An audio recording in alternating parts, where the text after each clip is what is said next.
Welcome to our channel Taste My Food. அஸ்ஸலாமு அலைக்கும். Hello friends, எல்லோரும் எப்படி இருக்கீங்க? நல்லா இருக்கீங்களா?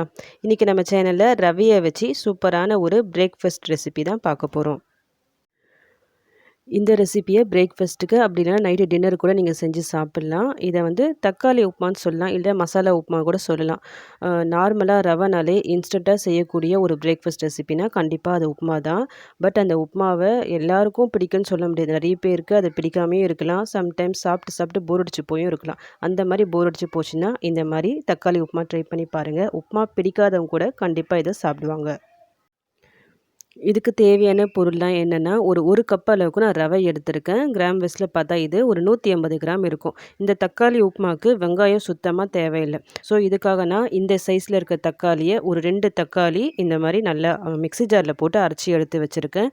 கூடவே ஒரு 2 பச்சை மிளகாய் நீட்டாக இந்த மாதிரி கீறி எடுத்து வச்சுருக்கேன். கொஞ்சமாக கருவேப்பிலை ஃபைனலாக போடுறதுக்காக கொஞ்சம் கொத்தமல்லி இலை. இதுதான் இதுக்கு தேவையான பொருள்.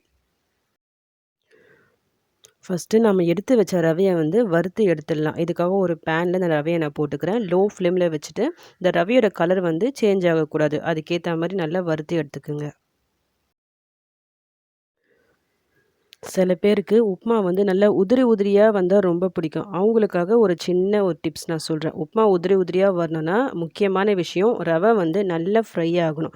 ரவை வந்து நல்லா ஃப்ரை ஆகிட்டு சொல்லிட்டு எப்படி கண்டுபிடிக்கிறதுனா, நீங்கள் ரவை வந்து இந்த மாதிரி வறுக்கிறீங்க பார்த்தீங்களா, அப்போ இந்த மாதிரி ஒரு கரண்டி எடுத்து சும்மா அந்த ரவையை லைட்டாக இப்படி எடுத்து பாருங்கள்.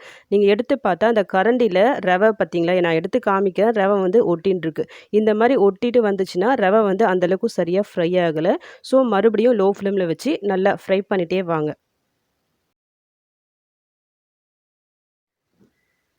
இப்போ கொஞ்ச நேரம் பொறுத்து மறுபடியும் சேம் அதே கரண்டியில் நான் எடுத்து காமிக்கிறேன் பாருங்கள். ஃபஸ்ட்டு நான் எடுத்து காமிக்கும்போது ரவை வந்து அந்த கரண்டியில் ஒட்டி வந்துச்சு. இப்போ சுத்தமாக ஒட்டாமல் எல்லாம் உதிரி கீழே விழுது பாருங்கள்.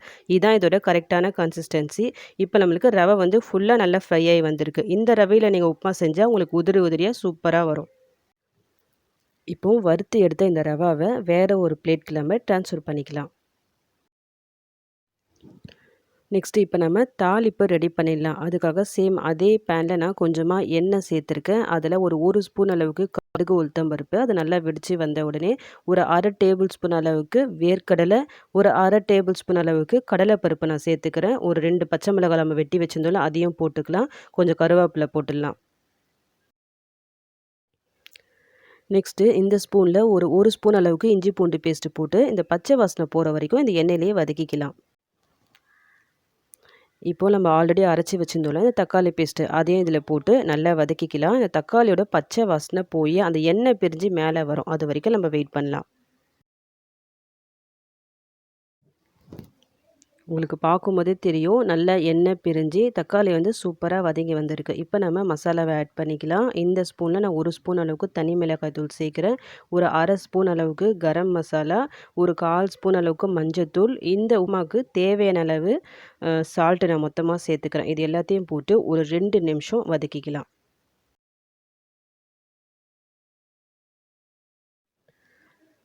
ஒரு 2 நிமிஷம் கழித்து இப்போ நம்ம தண்ணியை வந்து ஆட் பண்ணிக்கலாம். தண்ணியோட குவான்டிட்டி எப்படின்னா, நான் வந்து 1 கப் அளவுக்கு ரவை சேர்த்தேன்ல, ஒரு 2 1/4 கப் அளவுக்கு நான் தண்ணி சேர்க்குறேன்.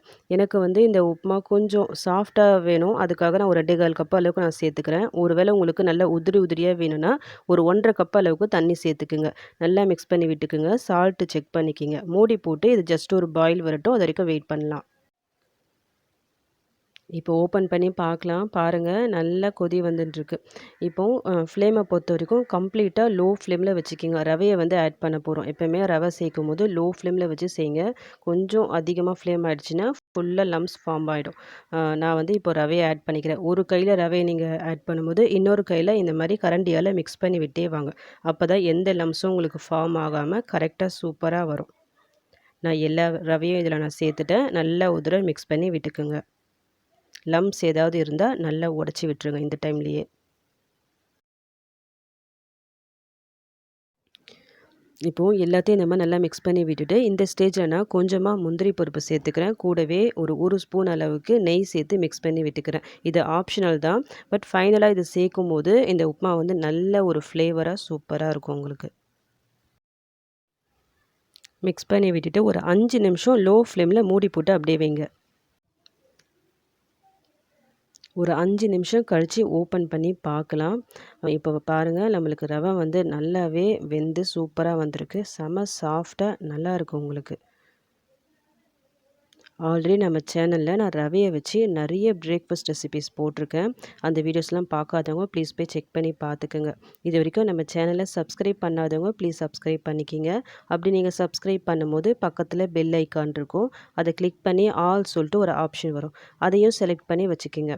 அந்த மாதிரி நீங்கள் செலக்ட் பண்ணி வைக்கும்போது தான் நான் அடுத்தடுத்து போடக்கூடிய வீடியோஸ் வந்து உங்களுக்கு நோட்டிஃபிகேஷனாக வரும். இப்போ வந்து நம்மளுக்கு தக்காளி உப்புமா ரெடி ஆகிடுச்சு. இப்போ ஃபைனலாக கொஞ்சமாக கொத்தமல்லி இலை நம்ம ஆல்ரெடி கட் பண்ணி வச்சுருந்தோம்ல, அது ஃபுல்லாக இது மேலே போட்டுட்டு ஒரு மூடி போட்டு அப்படியே ஃப்ளேம் ஆஃப் பண்ணிவிடுங்க. அதுக்கப்புறமா எடுத்து சர்வ் பண்ணுங்கள்.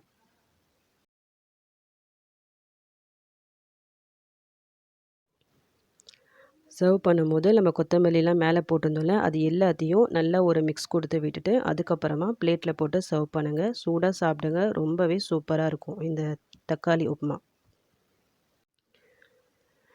நார்மலாக உப்புமானா அதுக்கு வந்து நம்மளுக்கு சட்னி தேவை. பட் இந்த தக்காளி உப்புமாவுக்கு சைட் டிஷ் வந்து எதுவுமே தேவையில்ல.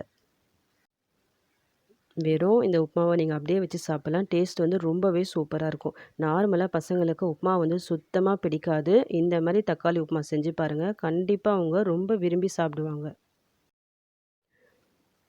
லஞ்ச் பாக்ஸ் கூட நீங்கள் கொடுத்து விடலாம். கண்டிப்பாக ரிட்டர்ன் வராது. இது செய்யறதுக்கும் ரொம்பலாம் டைம் எடுக்காது. ரொம்ப குயிக்காக நம்ம ரெடி பண்ணிடலாம். உங்கள் வீட்டில் ரவை இருந்துச்சுன்னா ஒரு தடவை இந்த மாதிரி டிஃப்ரெண்ட்டாக தக்காளி உப்புமா ரெடி பண்ணி பாருங்கள். ட்ரை பண்ணி பார்த்துட்டு சூப்பராக வந்துச்சுன்னா மறக்காமல் எனக்கு கமெண்ட் பண்ணுங்கள்.